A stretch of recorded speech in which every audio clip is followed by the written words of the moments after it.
Bre, kalau kita ngomongin soal kartel Meksiko, kebanyakan orang itu langsung kebayang sama senjata, narkoba, atau perang antar kelompok. Tapi ada satu hal lain yang jarang disorot, padahal itu sama pentingnya, yaitu bahasa yang mereka pakai sehari-hari. Di dunia itu, istilah kayak plaza, lanza papas, puntero, sampai cuerno, itu bukan sekedar slang-slang anehnya mereka. Buat orang dalam, kata-kata itu adalah bagian dari sistem yang mengatur semuanya.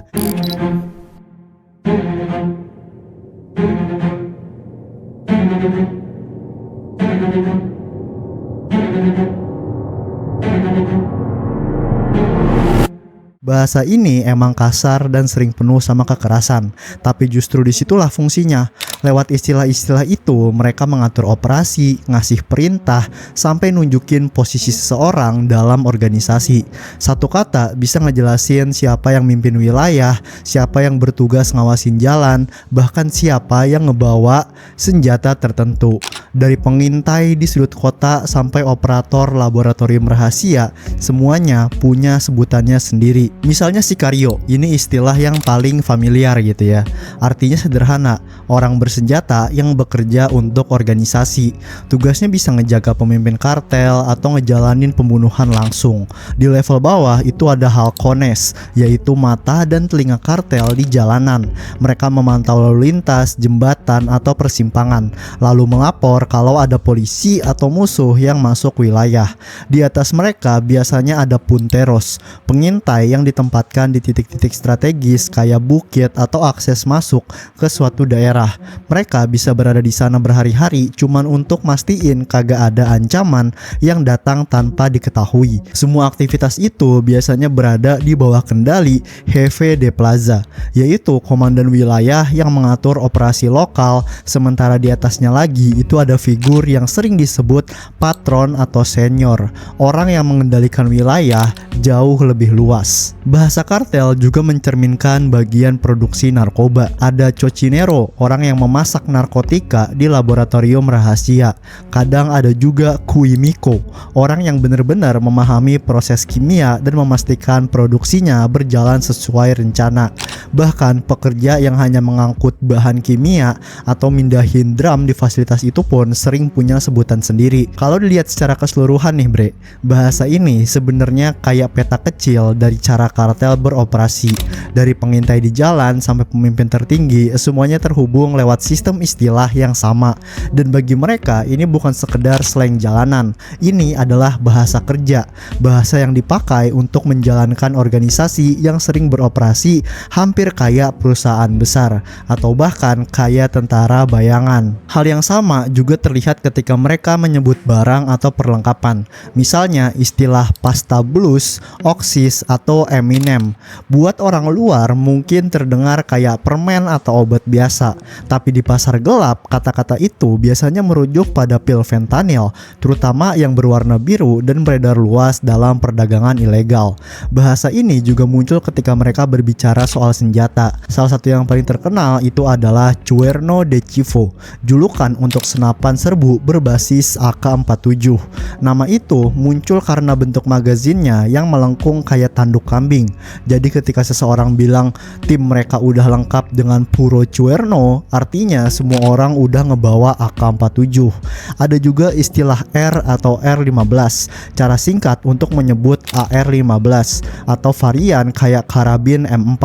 Penyebutannya dipersingkat supaya lebih cepat dipakai di percakapan radio. Kadang senjata ini juga dipasangi sama magazin drum besar yang ngebuatnya jauh lebih mematikan dalam situasi pertempuran singkat. Lalu ada istilah yang terdengar kayak lelucon, yaitu lanza papas, yang secara harfiah berarti pelontar kentang, tapi dalam slang kartel itu adalah julukan untuk peluncur granat kayak M203 yang dipasang di bawah laras senapan. Beberapa istilah bahkan berubah arti tergantung konteksnya. Kata boludo misalnya di Argentina Argentina adalah slang yang sangat umum dengan arti yang sama sekali berbeda. Tapi di beberapa kelompok kriminal di Meksiko, kata itu bisa digunakan untuk menyebut helikopter militer yang terbang mengawasi wilayah mereka. Ada juga istilah mini, biasanya merujuk pada FN Minimi, senapan mesin ringan asal Belgia yang kadang ditemukan di tangan kelompok kartel. Untuk senjata kecil, pistol compact yang mudah disembunyikan itu sering disebut Chaparita. Sementara pistol kaliber 38 super yang sering dimodifikasi dikenal sebagai Super Guerra. Kadang bahkan dihias dengan ukiran atau ornamen yang mencolok. Kalau kita perhatiin bre, semua istilah ini sebenarnya menunjukkan satu hal yang sama. Kalau di dunia kartel, bahasa ini bukan cuman cara bicara lagi-lagi. Bahasa adalah sistem, sebuah kode yang menjelaskan siapa melakukan apa, siapa yang memegang kekuasaan, dan bagaimana seluruh organisasi ini bisa bergerak. Ada juga pistol yang dikenal dengan nama yang terdengar jauh lebih menyeramkan, Mata Policias. Julukan ini biasanya merujuk pada FN 57, pistol yang menggunakan amunisi khusus yang dalam kondisi tertentu itu mampu menembus beberapa jenis rompi anti peluru. Karena reputasi itulah senjata ini mendapat nama yang sangat spesifik di kalangan kriminal-kriminal kartel ini. Bahasa mereka juga sering menggambarkan kesiapan seseorang sebelum operasi. Kalau seorang sikario disebut MP Cerrado, itu berarti dia udah mengenakan rompi balistik atau perlindungan tubuh. Dalam konteks dunia mereka, kata sederhana itu jadi penanda bahwa seseorang udah siap menghadapi baku tembak. Kendaraan juga punya istilahnya sendiri. Pick up 4x4 yang dipakai untuk mobilitas biasanya disebut troca. Kadang juga trokona atau perona. Kendaraan ini dipilih karena kuat dan bisa melintasi medan terpencil. Tapi kalau kendaraan itu udah dimodifikasi dengan plat baja dan posisi tembak, namanya berubah menjadi monstruo atau bestia, truk lapis baja improvisasi yang dipakai sekaligus untuk pertempuran dan intimidasi. Untuk operasi narkoba, istilahnya juga berbeda. Kendaraan yang membawa muatan narkotika sering disebut burrito, seperti hewan beban yang membawa barang. Kalau yang membawa narkotika adalah orangnya, istilah yang lebih umum adalah mula. Kadang kelompok kriminal juga menggunakan kendaraan yang disamarkan agar kelihatan kayak milik aparat. Mobil kayak gini sering disebut pitufo, patroli palsu yang dicat menyerupai kendaraan polisi atau militer supaya bisa bergerak lebih bebas di jalan. Koordinasi operasi sendiri biasanya bergantung pada komunikasi radio portable yang dipakai untuk mengatur pengawasan, serangan, atau logistik itu sering disebut Perico. Lewat alat inilah banyak operasi dijalankan dari jarak jauh. Untuk transportasi udara pun itu ada istilah khususnya bre. Pilot pesawat kecil yang mengangkut narkoba atau suplai kadang disebut Ave, Paloma, atau Volador. Penerbangan kayak gini itu biasanya dilakukan dengan rendah dan cepat supaya sulit dipantau sama radar. Tapi yang menarik bre, bahasa kartel itu nggak berhenti di senjata dan kendaraan. Dunia mereka juga dipenuhi sama simbol dan kepercayaan spiritual.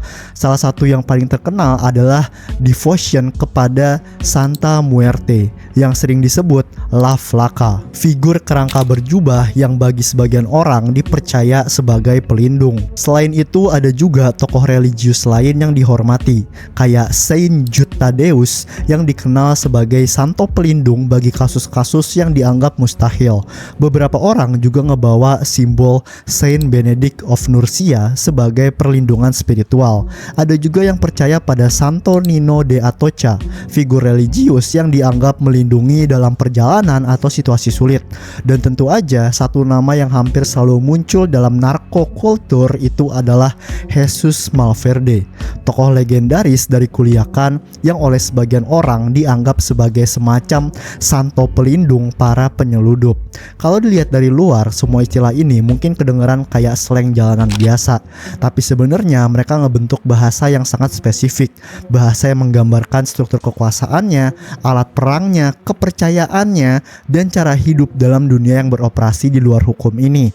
Misalnya, ketika seseorang menyebut kontras, kedengarannya tuh sederhana, tapi dalam konteks ini maksudnya adalah kelompok kelompok rival yang mengancam wilayah atau bisnis sebuah kartel. Jadi ketika ada yang bilang Los Contras dan Al Tiro, itu berarti musuh mungkin sedang bergerak. Lalu ada istilah topon yang merujuk pada bentrokan bersenjata langsung, yaitu pertemuan frontal antara dua kelompok bersenjata, entah antar kartel atau ngelawan aparat.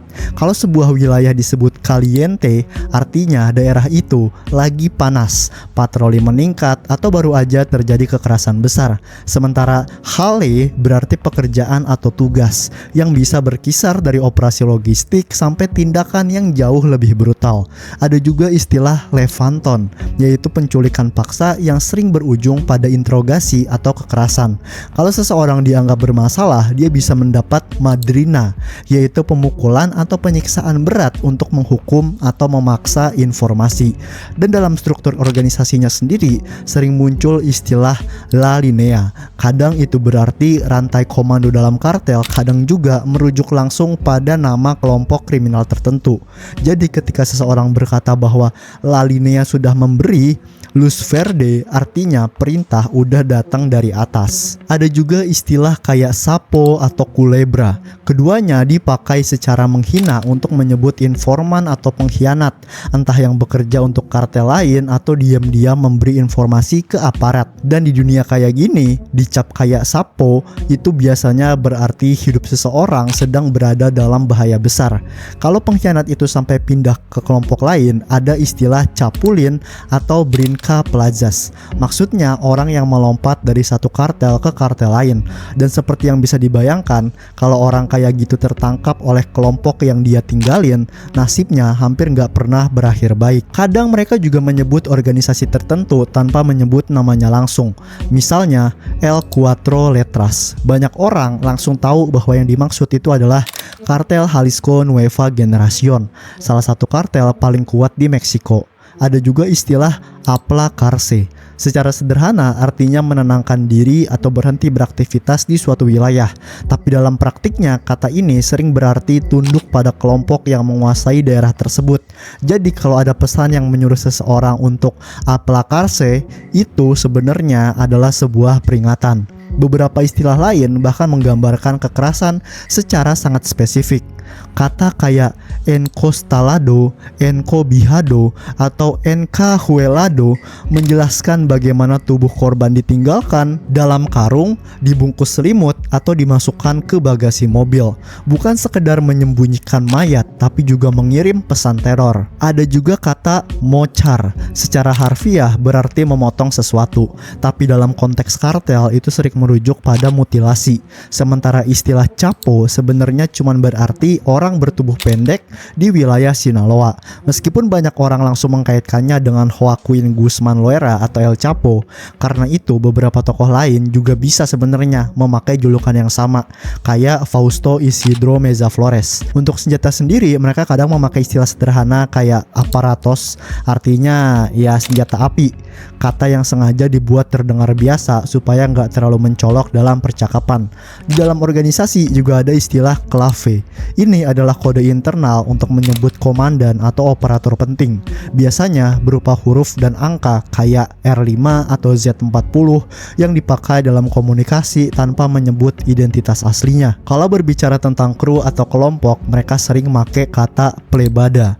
Di wilayah kayak Sinaloa, istilah ini dipakai untuk menyebut teman atau anggota tim, semacam rasa kebersamaan dalam satu kelompok. Ada juga istilah kayak lavada bre, yang biasanya merujuk pada narkotika yang udah diproses sebelum dijual.